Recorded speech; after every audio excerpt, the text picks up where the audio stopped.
a mis la main.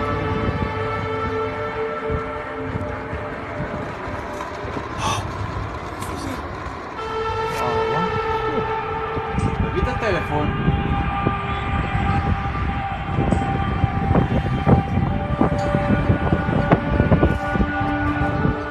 Waouh.